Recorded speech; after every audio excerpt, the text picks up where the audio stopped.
Shirley, en los siguientes minutos vamos a conversar con dos amigos, dos colegas, dos personalidades del periodismo acerca de esa mirada que tenemos, ¿no? Y he estado viendo un poco de ese material que nos ha traído. Ah, importante, ¿no? Y me ha antojado algo deliciosísimo. ¿Qué te has antojado? ¿Quieres ver? Sí, por favor.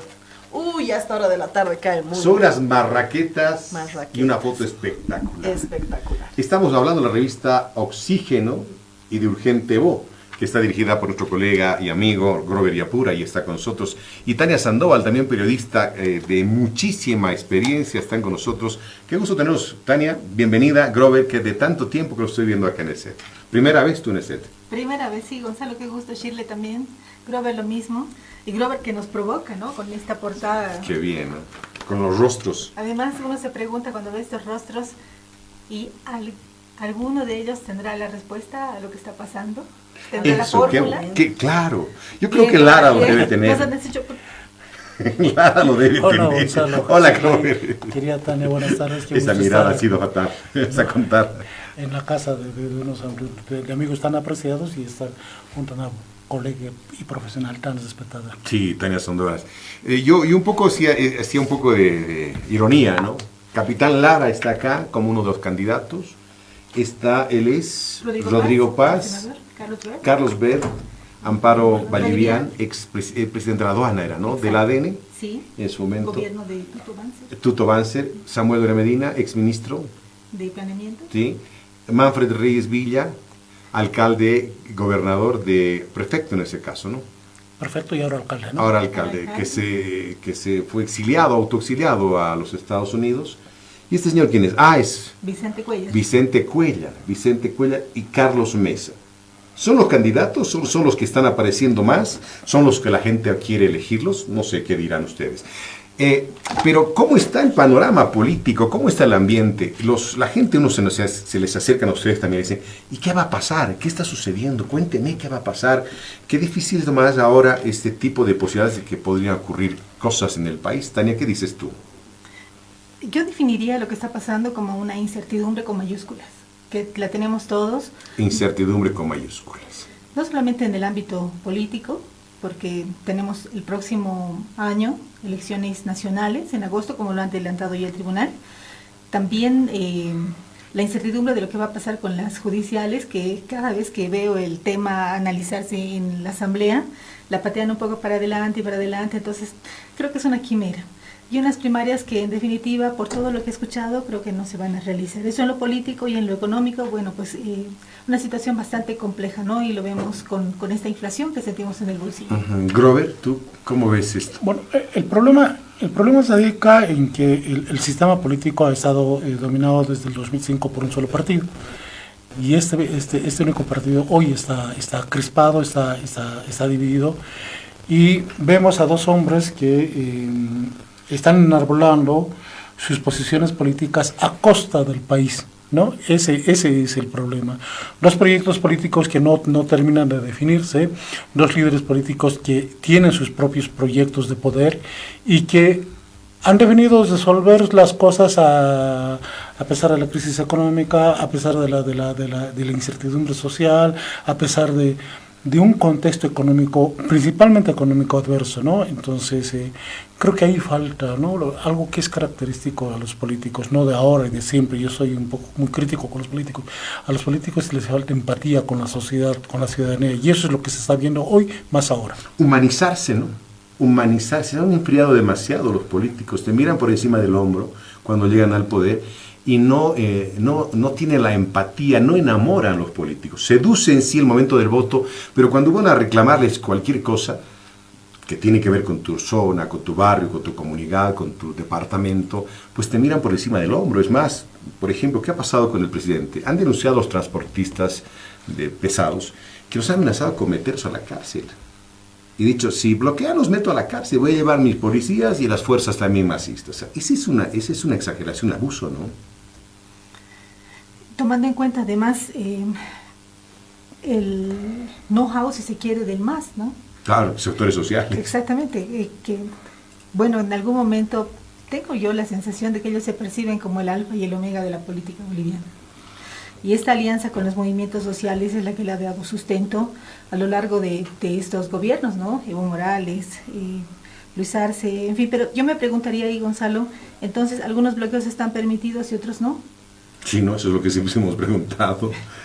Es la ley del embudo, para unos ancha y otros angosta. ¿Grover?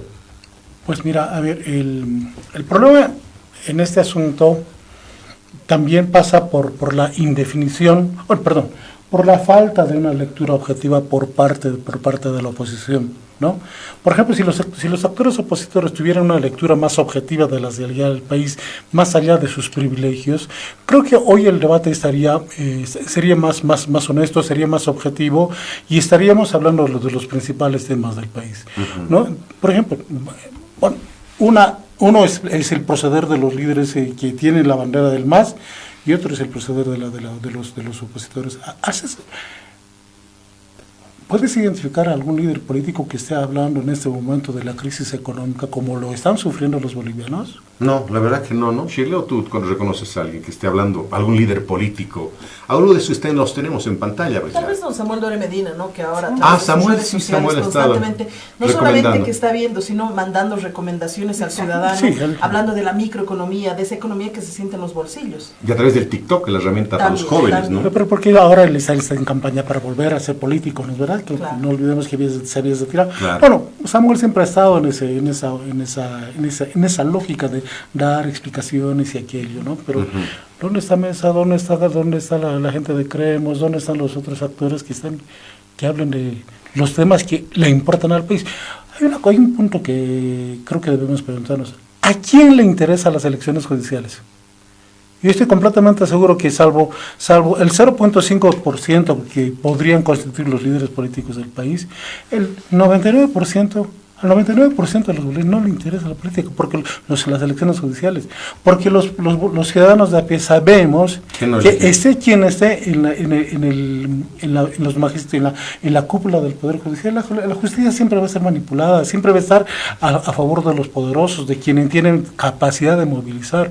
¿Cuándo la justicia ha estado a favor del ciudadano de a pie? Siempre nos hemos sentido víctimas, entonces por eso no hay interés alguno, porque se resuelva el tema de las elecciones judiciales. Ahora, alguien podría decir, pero culpables son los que votan por estos políticos. La gente va sin un voto informado, la gente va porque bailan bonito, cantan bonito, cocinan, hacen payasadas en los medios y llegan a cautivar de esa manera. Entonces, culpable también es el ciudadano que no está informado. ¿Estás hablando de las nacionales o de todo, las nacionales, las primarias? La gente no conoce, no sabe por qué va a votar. Tienes toda la razón.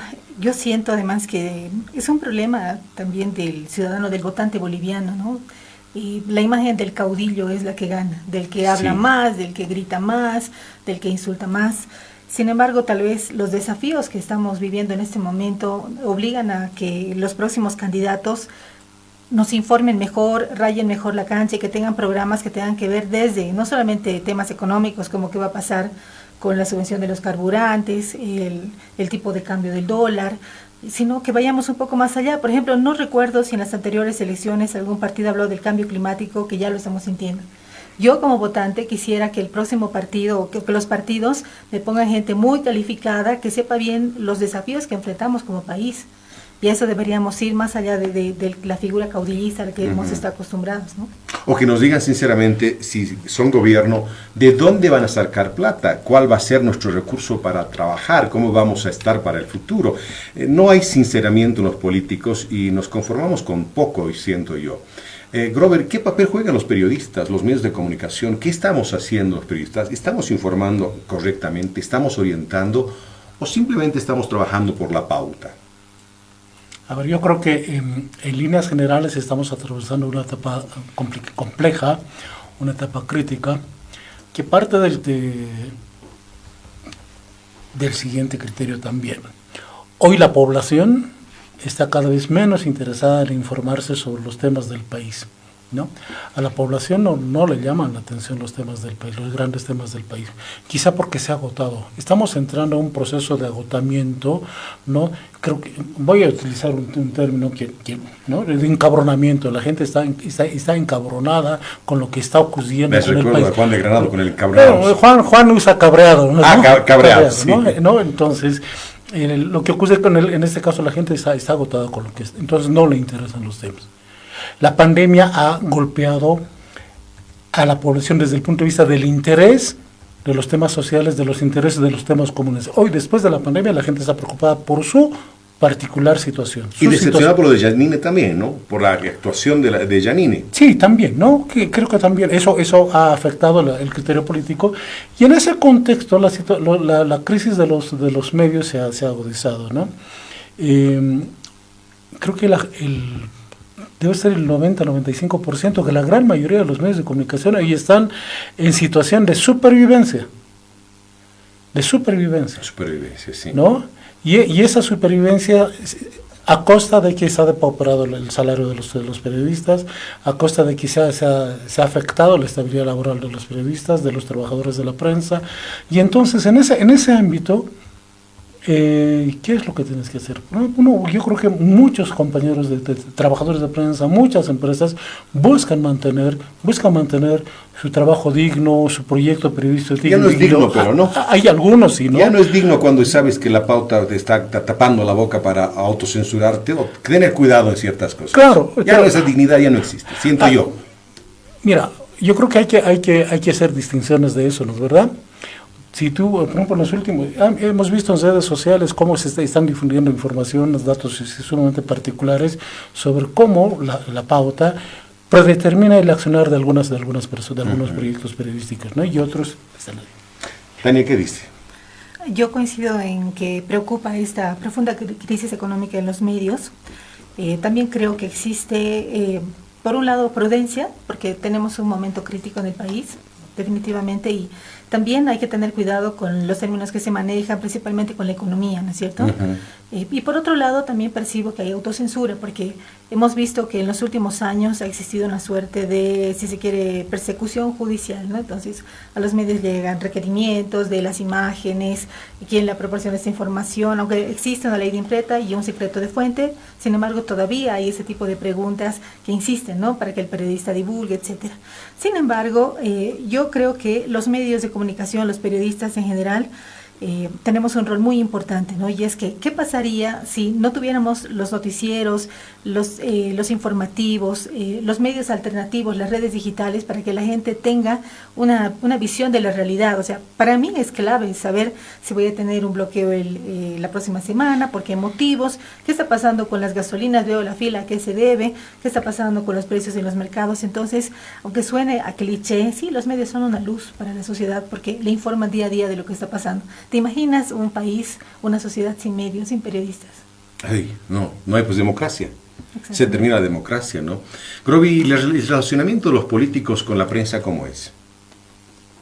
Porque tú sigues haciendo cobertura. Bueno, siempre ha sido de intolerancia, ¿no? Por eso es que hay, pues, por eso es que la prensa ha buscado siempre, es el carácter del periodismo después del siglo XX, desde inicios del siglo XX, ha sido de interpelación. En el siglo XIX, creo que el periodismo ha sido parte de los proyectos políticos. En la primera etapa, siglo XIX, fines del siglo XVIII, desde el siglo XX, el trabajo del periodista ha sido de interpelación a los poderes, ¿no? Entonces, los políticos han actuado siempre así, ¿no? Yo recuerdo, ¿no? De cuando era un chiquillo periodista, ¿no? Cuando estaba había el presidente Jaime Paz Zamora, o el presidente Banza, o el presidente Sánchez, ¿no? La diferencia ahora es que eso se ha radicalizado, ¿no? Creo que la intolerancia es cada vez mayor, ¿no? hacia el trabajo de los periodistas, pero también hay un elemento, ¿no? Y creo que estamos en un momento en que se debe considerar que las crisis también son oportunidades. Cierto. ¿No? Son oportunidades desde el punto de vista de que puedes hacerte. Y nosotros, o sea, por ejemplo, del proyecto del que soy parte, nosotros, por ejemplo, hemos trabajado, estamos desarrollando un trabajo cada vez más cercano con la gente desde las redes sociales, ¿no? Entonces, ¿cómo puedes aprovechar las redes sociales para seguir haciendo periodismo? Y bueno, y ejemplos como estos deben haber muchos, ¿no? En el país. Con seguridad. Ustedes han cubierto muchísimos años, conocen perfectamente a los actores políticos, ¿no? Por ejemplo, la señora Julia Ramos, que es ahora vicepresidenta del MAS. ¿Recuerdan ustedes que estaba involucrada con el tema del caso Fondió, que entró a la cárcel? La han acusado de tener 147 propiedades, 174 propiedades en realidad, y dice, no solamente tengo una. ¿Cómo de un periodista puede sentirse, callarse, denunciar o hacerse loco y no afectar la imagen de la persona? ¿Cómo debía actuar un periodista? Y ahí tocas otro tema que es complicado, ¿no? Es que tenemos un gran problema los periodistas, que es la falta de acceso a la información. Exacto. Porque tú vas a tocar y bueno, tienes razón, tengo muchos años en esto. Yo recuerdo que hace unos 15, 20 años, no era tan complicado tocar la puerta de un ministerio. Te abrían las puertas. Te abrían las puertas, lograbas hablar con el ministro, o sea, era mucho más fácil, ¿no es cierto? Ahora es misión imposible. Ahora tienes que enviar algo escrito y con suerte te responderán en 3 meses cuando el caso de la señora Julia Ramos ya haya pasado y tengamos otro escándalo. Entonces creo que hace falta esa transparencia para que los periodistas podamos acceder a la información. De lo contrario, si te cierran las puertas, bueno, queda uno con, ¿qué publico? Mentir no podemos. Y Grover, Tania, ustedes seguramente se han admirado de todo, pero ¿hay algo que les ha admirado este tiempo? Han dicho, no he podido creer, estoy vivo para ver esto. ¿Han visto algo que realmente les ha admirado en temas informativos? Hay cosas de locura, ¿no? Danos unas pistas. A ver, no sé. Sí, están trabajando, no han trabajado 4 o 5 meses los parlamentarios y quieren receso. Definitivamente, sí. O sea, es una locura. Además te lo dicen de frente, no hemos trabajado, pero vamos, somos padrinos, viajamos, nos representamos. O que no hayan sesionado desde enero. O que no hayan sesionado desde enero. Una sesión de asamblea, ¿no? O lo que le ha pasado a Andrónico, ¿no? Que legalmente le corresponde él manejar si está de viaje el vicepresidente o a cargo de la presidencia. Hay cosas que te pueden decir en este momento, está haciendo sol y está cayendo nevada, y la gente cree y nos hacen creer que es cierto o no. A ver, respondiendo a tu primera pregunta, ¿no? A mí lo que me llama la atención es lo que de alguna manera al principio decía, ¿no? En un país como Bolivia, donde las complejidades sociales son críticas, tienes a dos personas, en este caso Evo Morales y Luis Arce, peleando por el poder a costa del país. Es un hecho que a mí me llama mucho la atención. El otro hecho sobre lo que tú comentas es el papel del vicepresidente del Estado, ¿no? En los hechos no tenemos un presidente nato de la Asamblea Legislativa. Y si lo tenemos, no es un presidente que sea eficiente, un articulador, un buscador de consensos o un defensor de sus propias corrientes políticas, ¿no? Y, o sea, yo no veo al señor Choquehuanca defendiendo sus posiciones políticas con el ahínco que lo tenía el anterior vicepresidente, García Linera. A pesar de que discrepes con él, sabías qué es lo que estaba buscando, ¿no? ¿Qué está buscando Choquehuanca? ¿Qué está haciendo Choquehuanca desde la Asamblea Legislativa? ¿Por qué la imagen de la Asamblea se ha deteriorado de una manera tan crítica en este tiempo? Son preguntas que ahí están para responder, ¿no? ¿Qué es lo que está buscando Choquehuanca? ¿Ser presidente? La verdad es que yo no creo precisamente que sea Porque eso. eso han denunciado, ¿no? Él quiere ser presidente, la gente de Evo Morales. Pero es una actitud muy, yo creo que si quisiera ser presidente saldría más, sería más propositivo, tal vez nos mostraría un rostro más dinámico de la Asamblea Legislativa, pero no lo veo. Quien sí veo y que sí me llama la atención es, Evo Morales, ¿no? Y algo que me ha llamado la atención y que todavía me sorprende, ustedes recuerdan la declaración en la crisis del año 2019, cuando señalaba que no entre comida a las ciudades. Ah, claro, combate y combate, ¿no? Exacto. Decía eso. Y ahora el nuevo Evo Morales en un rol ya de candidato, decir, no, los bloqueos y ponerse de lado, o sea, ese tipo de cosas, la verdad es que, me sorprende. Pero creo que mi capacidad de sorpresa se va a ver rebasada por todo lo que vendrá en los próximos meses. Claro, el 2020 también había un bloqueo. ¿Recuerdan ustedes el bloqueo que no dejaban entrar oxígeno. Acá? Y un señor salió a reclamar, por favor, le dijo, que entre el oxígeno, y ese señor murió. Exacto. Murió ese señor. Exacto. Y ahí quedó, ¿no? Sí. Y hay una lucha revolucionaria. ¿Por qué? por hacernos sufrir. Es muy difícil para los periodistas en este momento poder decir ciertas cosas porque nos salen con cada respuesta a los políticos que nos deja desubicados y no sabemos en ciertas formas cómo reaccionar también. Ha sobrepasado nuestras posibilidades en muchas cosas, ¿no? En muchos temas, ¿o no te ha pasado aquí, Robert, eso? Bueno, yo creo que lo que Tania dice es muy importante, ¿no? Es el secretismo que desde el Estado hace que las cosas no sean investigadas y creo que los políticos ya tienen un proceder en relación a los periodistas, ¿no? O sea, o te guardan, o no te responden, o te van a las preguntas, o te hablan sobre los temas que quieren hablar. Y son todos los políticos, ¿no? No, sí, y sin discriminación alguna. Te hablan de los temas que quieren hablar. Claro, nosotros, nuestra propia agenda también, claro, como periodistas. No, pero, bueno, en ese aspecto, o sea, tienes más complicaciones para llevar tu propia agenda, ¿verdad? La agenda de los medios, ¿no? Puedes hacerlo, avanzas, pero tienes más complicaciones, ¿no? Nosotros, yo he sido parte de grandes investigaciones, ¿no? Tania también, seguramente, en ese momento, claro que coincidíamos. No, de que yo recuerdo, por ejemplo, el caso de la investigación de las vacunas, la investigación de la... El Macororó, por ejemplo, claro.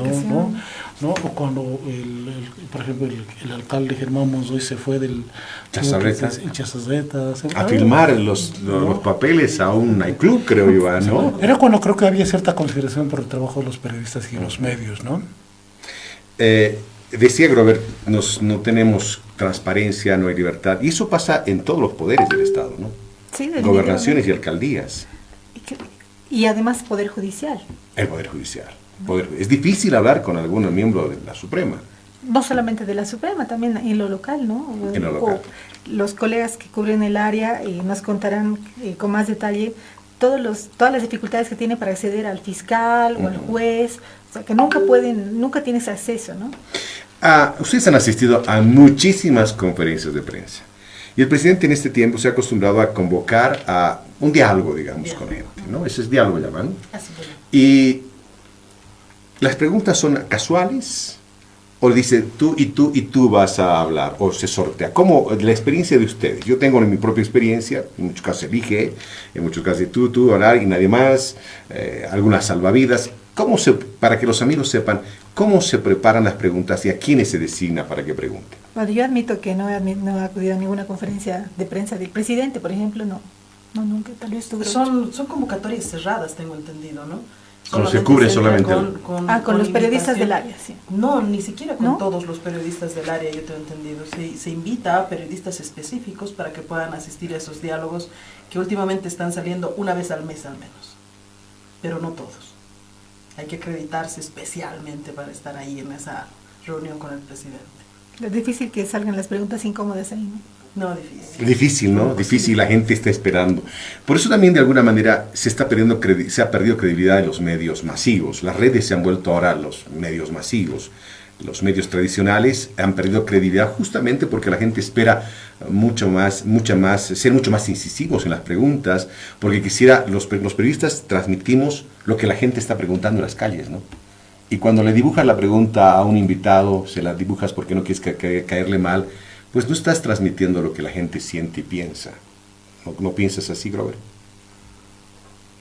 A ver, yo creo que la realidad es tan diversa que los intereses son completamente diferentes, ¿no? Uh-huh. Yo sigo partiendo del criterio de que estamos entrando a una etapa de agotamiento político que no sé cómo va a terminar.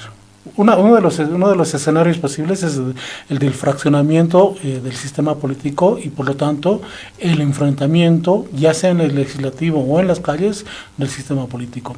Esa es una realidad, esa es una posibilidad que puede venirse. Pero por el otro lado, los intereses de la población están en el sobrevivir día a día. En el sobrevivir del día, el de no ser víctimas de la inseguridad ciudadana, el de no ser víctimas incluso de la golpiza de la pareja. Tú has visto que, por ejemplo, estamos en una sociedad tan compleja que uno cree que los hechos de feminicidio, violencia contra la mujer deberían disminuir a medida que mejora la educación, a medida que se habla más sobre estos temas, pero cada día te encuentras con hechos cada vez más estremecedores, ¿no? Entonces, estamos en un momento social, cultural, político, boliviano muy complejo, muy complejo. A mí yo voy a suscribir la palabra que ha tomado Tania, ¿no? De incertidumbre, ¿no? Las crisis están acompañadas de incertidumbre. Después de eso, ¿qué viene? ¿Qué viene? Y aquí nos mostraba Grover en su más reciente publicación, ¿quién y cómo? ¿Quién será? ¿Será alguno de estos, señores? ¿Seré yo, señor? Alguno estará preguntando. Pero aquí falta más rostros, seguramente, ¿no? Mucho más rostros faltan, ¿no? Y gente que de pronto también que va a empezar a aparecer. Estamos en agosto con las próximas elecciones. ¿Tendrán siglo para comenzar? Eso, tendrán partido. Los partidos de estos señores irán a la reunión del próximo 3 de julio, no sé. Exacto. O algunos cumplirán con las reglas de la ley de organizaciones políticas, no lo sé. A partir del anuncio de ayer, las elecciones en agosto del próximo año, ¿se ha electoralizado el país ya? ¿Ya todo el mundo quiere entrar en un ruedo? ¿O todavía están midiendo? ¿Cómo ven? ¿Cómo han visto? ¿Cómo han recibido los políticos? Yo creo que están midiendo. O sea, mi percepción es esa. Yo no creo que en este momento la silla presidencial sea, pues, entonces, la joya de la corona a la que todos quieren llegar, porque te pones en el zapato de un candidato presidencial y todo lo que va a resolver, o sea, es muy difícil. Claro. Resolver esa situación seguramente amerita medidas duras, con respuestas de la población que podrían ser muy duras también. Entonces, yo no creo que no. Es mi percepción, no sé qué piensas tú, Grover. ¿O crees que hay un apetito del poder por el poder? No lo sé. Claro, yo creo, o sea, yo pienso que todos los políticos, o sea, son cortados por la misma tijera, ¿no? Como dirían las mujeres de los hombres. No, o sea, el tema, algunas personas buscan tener, o sea, se creen, son alcaldes del último municipio del país y ya se creen presidentes, ¿no? Sí, y esos son así, ¿no? Entonces ellos están seguros de que pueden llegar a constituir proyectos, pero el tiempo los está atropellando. Eso. ¿Hasta cuándo? O sea, ¿hasta cuándo va a terminar la crisis del MAS? Y pienso, ellos consideraban que hasta julio se podía definir. Con mucha suerte hasta septiembre se va a definir qué va a ocurrir con el MAS. Y en el caso de los opositores, evidentemente, Tania, tienes razón, tú tienes razón, faltan muchos más en esa portada. Pero esos muchos van a formar taxipartidos, van a formar... traficantes de la política, quieren ser diputados, parlamentarios, quieren tener un puestito porque se están haciendo visibles, porque a veces ni siquiera a la familia arrastran. Dicen, tengo 100,000 personas, ni siquiera tienen 20, digamos, ¿no? Ni su mamá votó por él. Pero como es la parafernaria de los medios, tienen que hacer creer a la gente que son más. Es al estilo del arte de la guerra, de Sun Tzu, ¿no? Haces creer que son millones y son 10. Y seguro que te van a creer. Entonces, es importante reconocer también a los actores políticos y contarle a la gente qué tipo de actores políticos están queriendo entrar en ruedo o quieren ser parte, digamos, de estas elecciones, para que la gente se informe, para que la gente conozca, porque nuestra mente es volátil, pues no nos acordamos de muchas cosas, no tenemos obligación, en todo caso, la gente común, de saber qué había pasado con tal persona en tal tiempo. Que el pueblo no tiene memoria. No tiene memoria, ¿no? Evidentemente, ¿no? Yo creo que ya ha empezado el tiempo político, y seguramente los medios y periodistas nos vamos a ocupar. Y esta mañana, al mediodía, estaba leyendo un artículo de lo que ocurrió en nuestro vecino Perú, ¿no? 2 ministros, uno de ellos la ministra de la Mujer, justificando hechos de violencia sexual contra una comunidad indígena, ¿no? Y ella diciendo, como ministra de la Mujer, que esos hechos de abuso sexual, incluyendo a menores, son parte de la tradición cultural de esa comunidad indígena. Y yo decía, mira, Gonzalo, a pesar de todas las cosas que han ocurrido en el país en ese tiempo turbulento, todo eso, yo creo que como país, en ese ámbito, incluso en el ámbito de los líderes de opinión, de ciertos liderazgos sociales y todo, creo que hemos cambiado, hemos mejorado, ¿no? Ya seguimos siendo un país prejuicioso, racista, discriminatorio, pero creo que ese tipo de declaraciones, por ejemplo, no se harían acá ya. O si se harían, serían extremadamente controvertidos. Te lo digo porque la ministra de la Mujer la ministra peruana dice que no se ha pedido disculpas de la comunidad indígena por haber dicho esas palabras, ¿no? Y que no lo va a hacer. Este mundo está loco. El 6 de agosto se va a recordar 200 años de la República. ¿Cómo vamos a recibir estos 200 años? Tomando en cuenta que lo que decían ustedes, el 1 de julio ya hay amenazas de bloqueos, de movilizaciones, de convulsión en el país, y estaríamos a un mes para celebrar, si vale el término, este bicentenario. ¿Cómo ves este inicio de julio? Estaba recordando mientras decías, claro, veíamos hace años con tanta expectativa, ¿no? El bicentenario. Claro. Claro, habían preparativos y bueno, era como una meta, ¿no es cierto? Yo creo que va a ser muy difícil y que en este momento no a muchos se les ocurre, no hay ánimo de festejo, el bicentenario no va a ser tampoco un motivo y bueno, aunque van a surgir seguramente algunos discursos de patrioterismo que no es lo mismo que amor a la patria, ¿no? Sí nos ha llevado una vía del bicentenario en la zona sur con estas lluvias que han llegado, ¿no? ¿Cómo ves tú el bicentenario? Hablaba al inicio el alcalde de La Paz que iban a llevar 200 caballos a Sucre, que iban a hacer drones, un montón de cosas, pero solamente palabras, buenas intenciones. Bueno, yo pienso que el 6 de agosto en Sucre va a ser toda una fiesta, va a haber parafernalia. Creo que va a ser algo bonito. A ver, 2 puntos de vista, ¿no? Creo que como bolivianos deberíamos celebrar el que hemos llegado a los 200 años, fuimos el último país en independizarnos, y bueno, si somos el último país de las Américas en celebrar los 200 años de independencia, es un logro histórico, ¿no? Creo que como vivencia personal, como periodistas debemos vivirlo bien, ¿no? Y llevar adelante nuestros propios proyectos periodísticos en ese sentido. Ahora, como visión a futuro, ¿hacia dónde estamos yendo?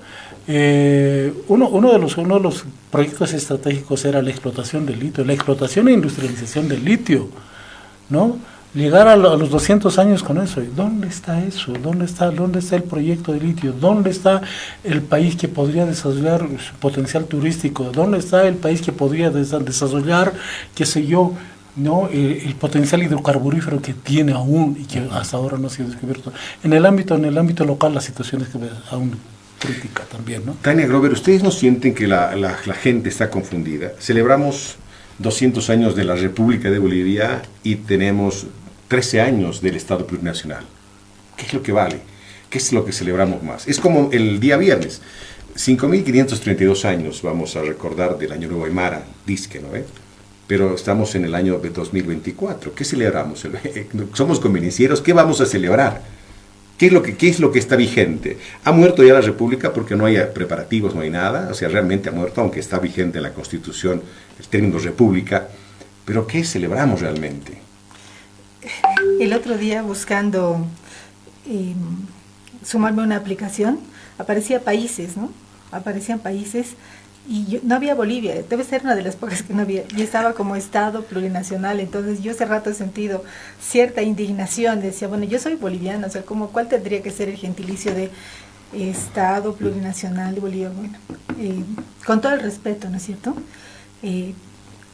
Es complejo, para mí en lo personal es república y Estado plurinacional, bueno, es muy confuso, ¿no? Y me imagino que esta misma confusión surge en algunos otros escenarios, no sé cómo se habla en la OEA, Naciones Unidas, embajadas, estoy yendo a la embajada del Estado Plurinacional de Bolivia o estoy yendo a la embajada de Bolivia, no lo sé. Qué confuso, ¿no? Y se imaginan para las nuevas generaciones, claro, porque los últimos 14 años nos han dicho que la historia se ha escrito a partir del movimiento al socialismo. Entonces, a lo que ibas, Grover, creo que el trabajo de los periodistas debe ser precisamente recordar que si hemos llegado a este punto, a este momento de inflexión que estamos en el país, se debe también a la historia que cargamos, son 200 años que vamos a cumplir, y eso hay que seguir transmitiendo y dando a conocer y recordando siempre a las nuevas generaciones, que no quede en el recuerdo solamente de la gente que está por los 40, 50, que tiene memoria todavía de esa república que muchos estamos añorando. Yo voy a tomar tus palabras y poner el caso de Evo Morales. Cuando Evo Morales estaba como presidente, él mismo se ha visto, ya él, su gente lo ha visto como un nuevo inicio, ¿no? Incluso un inicio teocrático, hasta ese punto se ha llegado. El Salvador. ¿No? Claro. Claro, mesiánico. Una visión teocrática a partir de Morales, que significaba la negación de todo lo que había ocurrido antes del 2005. Pero el propio Evo Morales hace poco, en un tuit, hace algunos años, destaca, por ejemplo, el papel que ha tenido Carlos Palenque en la construcción de este país. Desde la mirada endógena que tenía. Desde la endógena, desde el papel de comunicador, desde lo que ha hecho con los medios y todo aquello.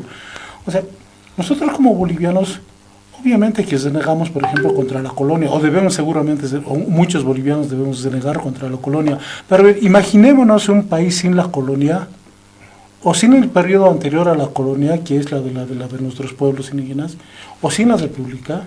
O sea, somos un país en permanente construcción, ¿no? Hay que verlo también desde ese punto de vista, ¿no? O sea, decir que la república era un dechado de virtudes, que todo era maravilloso, es un absurdo. Es un absurdo, como también creer que el Estado plurinacional es el oprobio total, también es un absurdo. O sea, creo que hay que ver las cosas con ciertas distancias y no. Por eso yo digo, por ejemplo, ¿cuál es el problema de los políticos de la oposición? Los políticos opositores lo único que quieren, lo único que buscan es restituir sus privilegios y no tienen una lectura adecuada de la realidad, nada más. Porque si tuvieran una lectura de la realidad, estarían en la capacidad de generar un nuevo proyecto, una nueva visión del país, y no lo tienen. El 1 de julio, les decíamos, empezamos ya el mes de los paseños, chucutas los dos, ¿no? Sí. Pico Verdes, más Cacoca, y nos dicen a los chucutas. Se está preparando la fiesta, no va a haber fiesta verbena grande. Teníamos ahora una verbena al mediodía, en la noche, el lugar está con sifonamientos aparentemente, con mucho peligro, exceso de peso.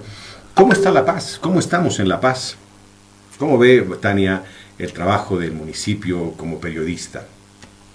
Complicado. Y a propósito de este problema que tenemos en San Francisco y toda esa área, ha sido definitivamente una suerte que se ha podido identificar a tiempo, ¿no? Antes de ¿Eso, suerte?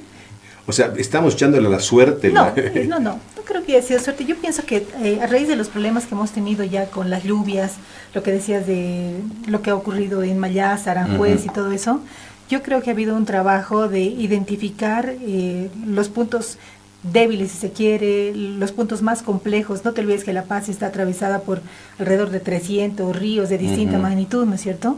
Entonces yo creo que han tomado el trabajo en serio y bueno, a partir de esto es que han identificado este problema. Verbena me imagino que la van a trasladar a otra zona, etcétera, ¿no? Ahora, La Paz sin duda alguna, aunque sea acusada por el centralismo, se nos acusa de centralistas desde otras partes del país, pero bueno, es nomás pues, es una cuna, es la cuna de la nacionalidad, ¿no? Aquí confluyen potosinos, chaqueños, cruceños, pandinos, etcétera, y es una ciudad que merece ser tratada de mejor manera, a pesar de todos los problemas que tenemos, ¿no? Robert, ¿qué dices tú? Tania decía que se ha detectado, pero tengo entendido que hay pues equipos de monitoreo en el municipio de La Paz que están permanentemente alertando cada tiempo. No puede ocurrirse cada 6 meses va a haber ¿qué había pasado en el río, digamos, ¿no? O sea, hay equipos que tienen que estar permanentes y no darnos esta sorpresa. Si no hubiese sido este momento, yo sí creo de suerte, quizás hubiéramos estado lamentando algo. ¿Qué dices tú, Robert? A mí lo que me llama la atención son al margen de lo que tú dices, que es absolutamente cierto, a mí me llama la atención lo que el gobierno municipal de La Paz dice, que a partir de lo detectado, que no van a pasar, que no van a haber concentraciones políticas, que no se van a detener los vehículos ahí. O sea, yo creo que se ha buscado generar un estado de alerta, en mi criterio, con otros intereses que no son necesariamente los que tienen que ver con el riesgo. ¿Políticos? Para ayudar al gobierno, que no se concentren, porque aquí todas puede las pasar autoridades algo. tienen intereses políticos, ¿no? Pero yo creo que, a ver, o sea, el asunto, ¿qué es lo que está ocurriendo con La Paz? Creo que esa es la pregunta, ¿no? ¿Por qué La Paz está como está ahorita? ¿No? Miren, cuando ha ocurrido el cambio de posesión, el cambio de autoridades hace poquito y como efecto de las denuncias que han habido, el nuevo secretario de Culturas, ¿sabes qué ha hecho como algo interesante que quiere hacer, que quiere distinguir de su gestión? Quiere poner un letrero como en Hollywood, como La Paz. Y digo, ¿qué? O sea, ¿dónde está el conocimiento del secretario de Culturas, el conocimiento que tiene esta autoridad sobre La Paz? La Paz tiene un hermoso Illimani que no necesita de presentación, no necesita de letreros para decir que estamos en La Paz. Tenemos una cultura viva, las señoras de pollera, todas nuestras tradiciones, todos nuestros ser, es tan evidente, tan único de La Paz, y resulta que quieren poner un letrero llamado La Paz. ¿No? ¿Dónde hay gestión? Necesitamos mejorar La Paz, ¿no es cierto? Un mejor tratamiento de los parques, no sé, soñar con una ciclovía, con áreas verdes. Con planificación. Cochabamba, ¿no? me da envidia en ese Sí, también Cochabamba está hermoso, está muy linda bien. Cochabamba, está linda Cochabamba. Chile tenía problemas el alcalde, ¿no? Creo que lo convocaron ahora, está Sí. enfermo, tenía que ir a Sí. la Cámara de Tenía que Diputados. presentarse a la fiscalía y casualmente coincidía con una petición de informe oral que le han hecho al alcalde, pero él ha presentado un certificado indicando que está enfermo, tiene neumonía, además de sus problemas de diabetes que son conocidos y algún otro tipo de dificultades también. Así está La Paz, lamentablemente, una situación muy compleja, no sabemos qué va a pasar. Todavía queda 1 año y medio más para la alcaldía.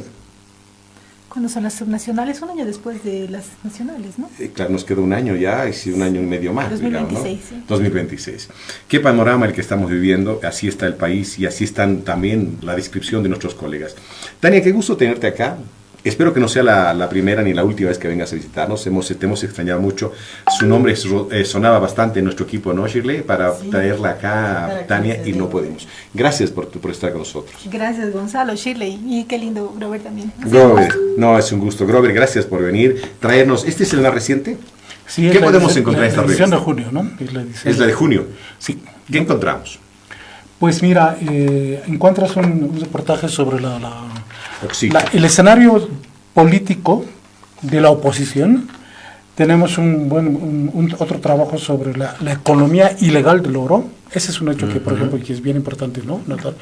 O sea, si la economía del oro fuese legalizada, tendríamos menos problemas que tengan que ver con las reservas internacionales y todo aquello, ¿no? Y hay un menú interesante, ahí ves el perfil de la presidenta de México, ¿no? También trabajamos sobre, por ejemplo, un trabajo sobre los ataques infundados contra la ley 84348, ¿no? Y ahí tienes un perfil bien interesante del doctor Luciano Gutiérrez. ¿Sabías tú que en el país hay muchas Lucianas y muchos Lucianos? Gracias a él. Por la obra de La él, generación ¿no? de Lucianos. Luciana. Felicidades al doctor Luciano. Grover, gracias por visitarnos. Es un gusto siempre Muchas tenerte acá. gracias a ti. Los invitamos siempre, por favor, para que estén con nosotros, ¿sí? Gracias por Ha sido estar. un gusto. Además, Gracias, buenísimo el análisis que tenemos con 2 periodistas experimentados en lo que es periodismo y comunicación.